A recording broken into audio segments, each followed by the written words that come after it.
guys. I had to do this again because I was in the middle of it and my roommate knocked on the door and all my dogs started barking their fool heads off because they're dumb. Okay, so I have several things to talk about. For starters, we'll have to go back to the beginning. Last week, the big news of the week was that I had bought a bunch of books on the internet and I was waiting for all of them to arrive. And I was really excited about it. Now, most of those were books for my sister as gifts, but some of them were just for me. And the one that I was most excited about was this one. This I thought was like going to be a textbook, but it ended up being a manual, which is fine. It's a handbook of poisons, obviously. And what's really cool about this one is that it's got everything that you need from one thing. So it'll start out with the name and then... So this one. It'll start out with the name and then it'll tell you like alternate names and where to find it. And then the part of the plant that's toxic and what the toxin actually is. What the symptoms are of being poisoned and how to manage it. So like for instance, this one's called the rosary pea and it has a whole bunch of other names. Weather plant, black-eyed Susan. The description, it has a description. It's common in Florida and the Caribbean.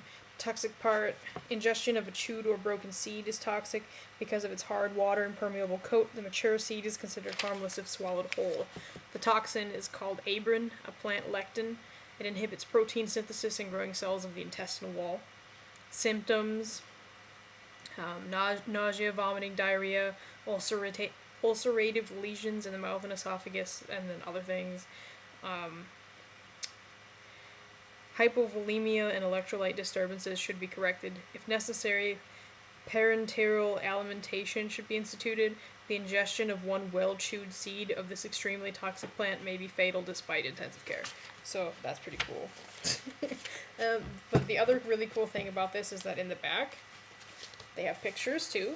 So they actually show you like what the rosary pea looks like. So that's pretty neat. And there's like all of these pictures. So I picked this up for $4 from Thrift Books, and like if you're gonna write anything that has to do with poisons, I highly recommend this. This is pretty cool. I'm probably gonna throw it into my Sunday review. The second thing that I bought for just me was this Language of Flowers book. It kind of looks like a self-published book, honestly, because it's got sort of a strange format, and I think they did it on CreateSpace. Yeah. So the first part of it. It'll give you the flower and then the meaning. And then you go to the second part of it and it gives you the meaning and then the flower and they're in alphabetical order. So, and then the third part of the book is like some random poems and stuff. So, this is pretty cool. It has a lot of the ones that I already knew, but it also has a lot of the ones that I didn't know. And that was the reason I got it, was I was hoping this would be more comprehensive than like the internet list that I had found. So this is great. This plus The Art of War and other war books is part of, and the tea book, which I don't think I actually had a chance to show you guys, so let me pull that back. This tea book, which has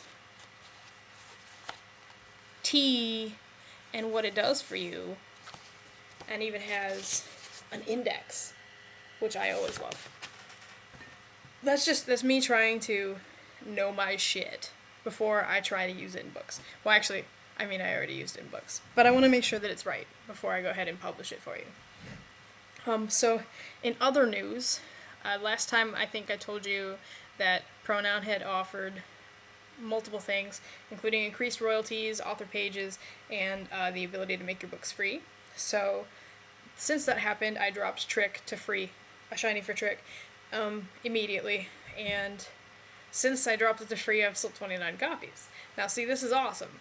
I always wanted to offer a free book because free books are great marketing tools. Almost anybody will download a free book, even if they never intend to read it, because there's no strings attached.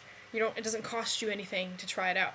And then you can give it to all your friends, and there's no harm to the author, and it's an awesome marketing tool. I actually have a blog post coming out this Friday about free books as a marketing tool, and it's called One Free, One Cheap, One Real, and it's all about how to set that up.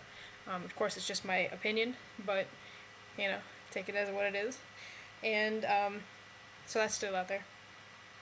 The next news is that my brother really wanted my book as a hardcover because he doesn't bother with paperbacks, and he's been asking for it since the beginning. So I finally took the time to try to make hardcover, and here it is. So the spine looks fantastic. It feels really nice too. It's like silky. And because I was republishing it, I actually took the time. I found those templates in Scrivener, which I wish I had found earlier. And so now it looks a lot better. There's actually a blank page, which is good for signing.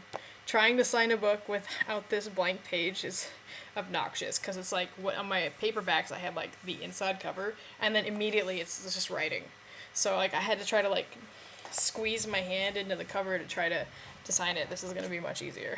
So it has the title page now, and it has like, now I finally have this copyright that I was so worried about before, and then it just looks really good. So the only flaw with this, in my opinion, now this, where you see how the red already hits the black here, like this I don't mind so much. You can hardly tell. It's almost like it was meant to be because the spine is black. The back is more of an issue, because if you can see, that's the edge there, and it's not quite centered.